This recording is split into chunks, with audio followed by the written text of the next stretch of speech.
बड़ी खबर इस वक्त आ रही है सुप्रीम कोर्ट से जुड़ी। केंद्र सरकार ने सुप्रीम कोर्ट कॉलेजियम की सिफारिशों को मंजूरी दी है। सरकार ने सुप्रीम कोर्ट के लिए 5 नए जजों के नाम को मंजूरी दे दी है। इन जजों के नाम हैं जस्टिस पंकज मित्तल, जो कि राजस्थान हाईकोर्ट के चीफ जस्टिस हैं, justice Sanjay Karol, Patna high court, justice PV Sanjay Kumar, Manipur high court, justice Ahsanuddin Amanullah, Patna high court, justice Manoj Mishra, Allahabad high court. Attorney general ने शुक्रवार को सुप्रीम कोर्ट को बताया था कि रविवार तक जजों के नामों को हरी झंडी दे दी जाएगी। आशीष भार्गव हमारे सहयोगी इस वक्त फोन लाइन पर हमारे साथ जुड़ रहे हैं। आशीष, कितने नामों की सिफारिश भेजी गई थी और कितने नाम क्लियर हुए हैं, कुछ और बता सकें अगर इन जजों के बारे में? जी देखिए, ये पांच जजों के नाम क्लियर हुए हैं। 13 दिसंबर को सिफारिश भेजी थी सुप्रीम कोर्ट ने और कल सुनवाई हुई थी, तो काफी फटकार भी केंद्र सरकार को लगाई थी कि इतने दिन से आपने सुप्रीम कोर्ट में जजों की नियुक्ति को लिए सिफारिश को हरी झंडी नहीं दी है।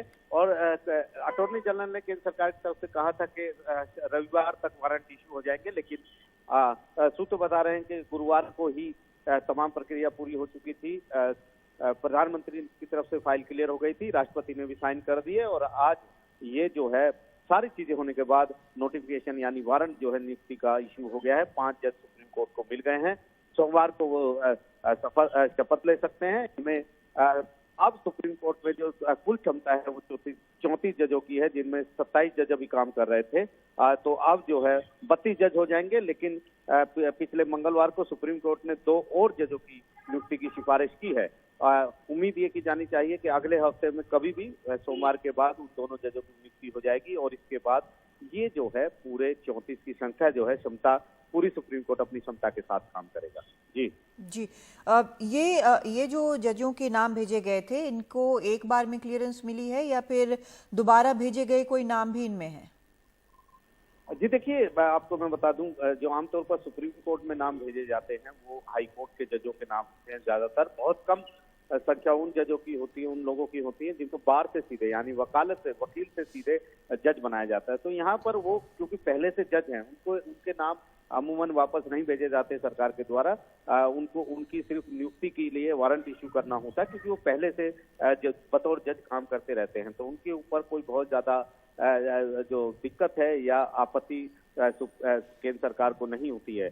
जो आपत्ति वाले नाम वो होते हैं जो जज बनाए जाते हैं पहली बार, खासतौर पर हाई कोर्ट में, क्योंकि उस समय आईबी और दूसरी जो एजेंसियां हैं उनकी रिपोर्ट मांगी जाती है। तो यहाँ पर क्योंकि मामला इसलिए 13 दिसंबर से लेकर हम देखें तो करीब 1.5 महीने से ज्यादा हो गया है। सुप्रीम कोर्ट ने कल बड़ी फटकार भी केंद्र सरकार को लगाई थी और कहा था कि गंभीर कदम उठाने पर मजबूर ना करें।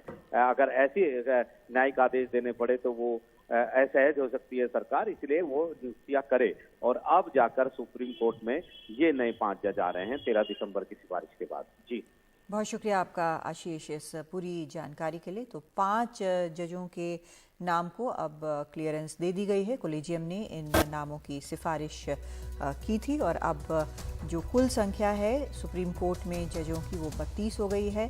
जो पूरा स्ट्रेंथ होता है वो 34 जजों का होता है, लेकिन फिलहाल इस वक्त 32 जज हो जाएंगे इन 5 जजों के आने के बाद।